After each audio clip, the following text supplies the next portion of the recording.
Chez le coutelier Gilles Garcia, la magie opère.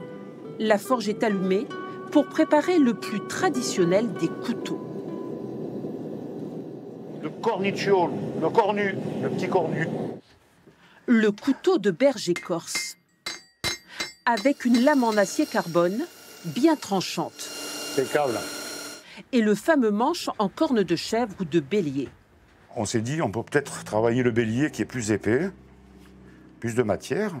Donc en coupant la pointe, dans l'huile chaude, par écrasement, on arrive à la redresser. Et on arrive à avoir ceci en partant de cela.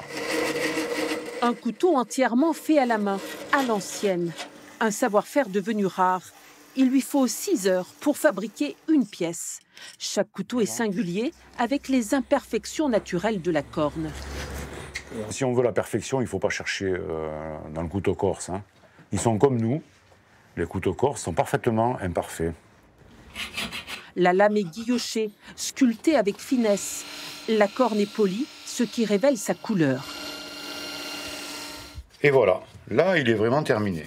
Un couteau de berger vendu entre 190 et 250 €, qui reste dans les familles. Vous savez, quand le grand-père qui a mangé toute sa vie avec son couteau, quand il le transmet à son petit-fils, par exemple, ben, ça veut dire quelque chose, quoi. Une sorte de passation.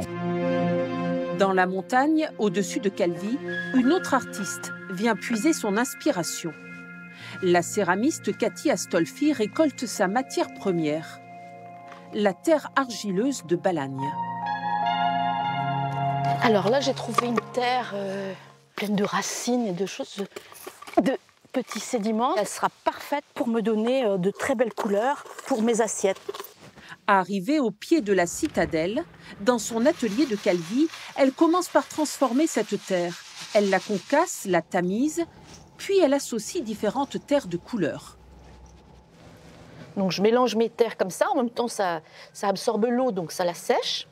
On n'est pas loin de pouvoir façonner un petit quelque chose. Hein. Une matière brute avec laquelle elle crée des objets rustiques. Dans ce genre de création, après, donc ça c'était cuit 2 fois, un petit émaillage à l'intérieur et les fissures à l'extérieur.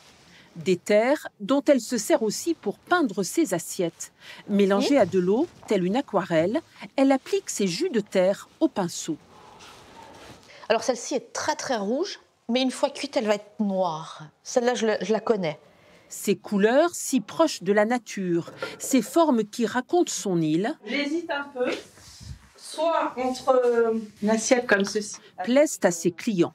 Ça reflète le littoral, quoi, la mer, nos paysages, ce qu'on a l'habitude de voir ici. Des pièces uniques à l'image de la Corse.